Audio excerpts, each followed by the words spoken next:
Every year, millions of people travel through the Phoenix Sky Harbor Airport.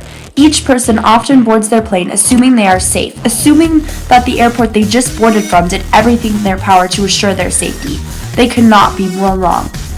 And as the Phoenix Sky Harbor International Airport is one of the United States' top 10 busiest in the nation for passenger traffic, and in the average day it has a 79 million daily impact, as well as more than 1,200 aircrafts arriving and departing, and more than 100,000 passengers arriving and departing, as well as more than 800 tons of air cargo is handled.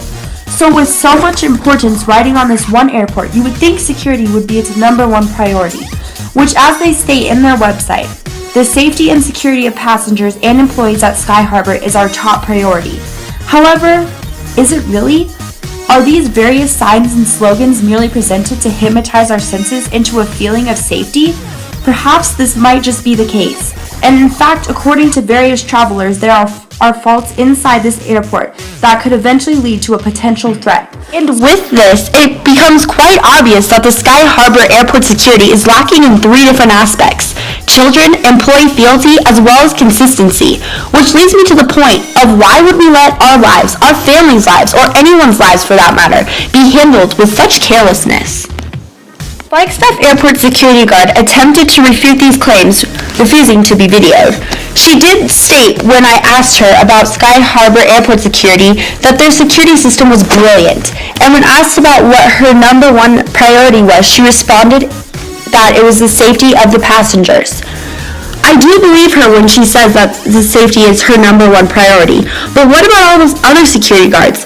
It was the careless actions of the security in the 9/11 attack, according to the article 9/11 Security, that one of the witnesses, an American Airlines official, actually confronted the hijacking ringleader Mohammed Atta after watching him videotape and test a security checkpoint in May 2001, 4 months before he boarded the American Airlines flight that crashed into the World Trade Center.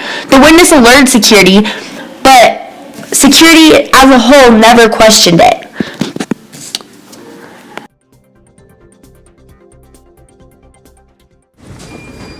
And I think you can up here too. There's a bigger area. Okay.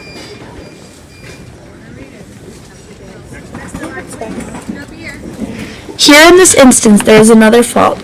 As me and my traveling companions entered security, they were asked to hand over their IDs, being 14, 16, and 45. Now, as we see here, There you go. Okay, thank you. I was not asked to show my ID. 16. Oh man, what's your name? Haley, sweet.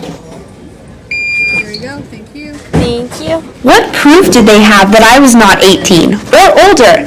None. Yet they did not question me. There is a strong lack of inconsistency within this airport, particularly towards youth. I notice, adults notice, and teens notice. Go. So, how old are you guys? 14. 16.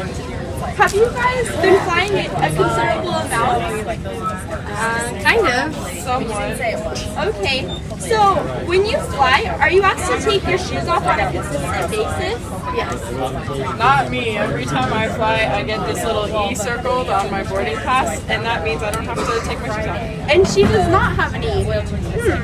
Oh. Are there any instances in which you personally have noticed faults within the airport security system? Well, one time my younger brother brought scissors into the security area, and they just let him go. It was like, you got scissors, you can't just do that. Wow. Perfect. So, in your opinion, is there anything that could be added to this Sky Harbor Airport security system? Like, would you like more consistency with taking your shoes off or not taking your shoes off when you come in? Like, so you always know if you're gonna take your shoes off or not? I mean, I guess that would be nice because then you always know that you have to take your shoes off. Yeah. Okay. So, do you feel that security is more relaxed based on how old you are? Like, if you were a kid and you brought scissors in, they were okay with it. But if you were an adult and you brought scissors in, they might not be so okay with that. So there's an inconsistency there. I guess you could say that. Yeah, they treat kids a little bit more Lenient. kids and stuff. Okay. The Denver International Airport. It's another of the busiest airports in the nation. So my thought was that the two airports should be similar in their standard security procedures. However, by going through both, I discovered that Denver had a much stronger and more consistent procedure. After going through both the Sky Harbor Airport security and the Denver International Airport security, who would you say is the most secure? I would say Denver is a little more secure than Sky Harbor. The Sky Harbor Airport had a few more inconsistencies than the Denver Airport did. For example, in Denver, they asked each kid that I was traveling with under 18 to see their IDs. And at Sky Harbor, I think they asked for 2 of the 4 IDs of the minors traveling.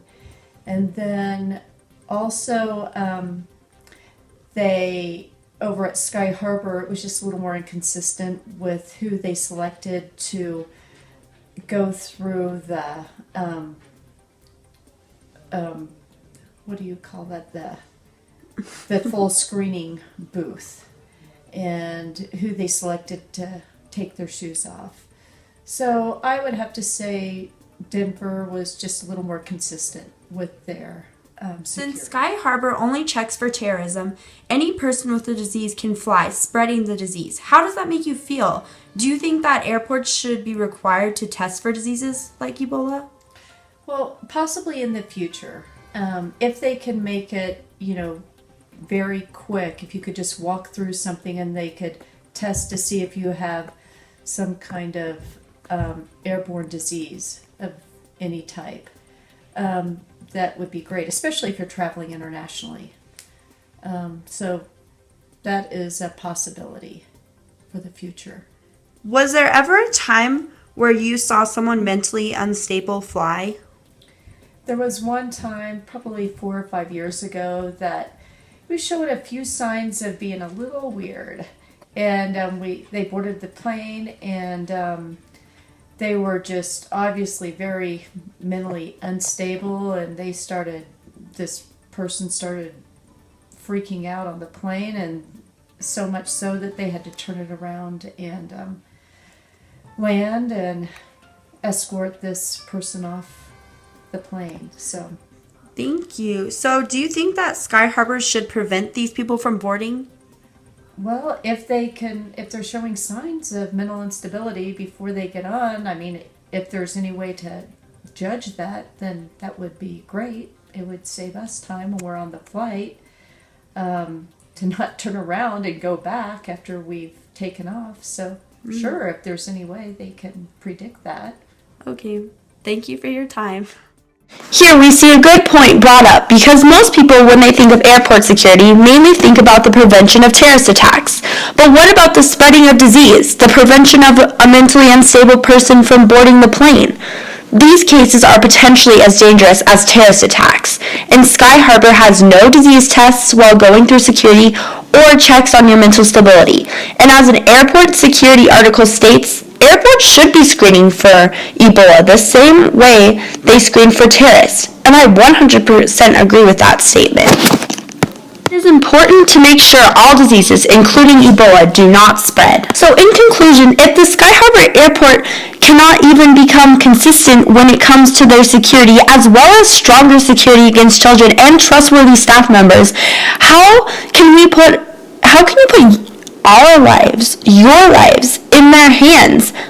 Even though Flagstaff Airport security guard says they are well aware of children used for smuggling or untrustworthy security guards, I have to wonder, are they just aware of these issues, or are they actually putting a stop to them?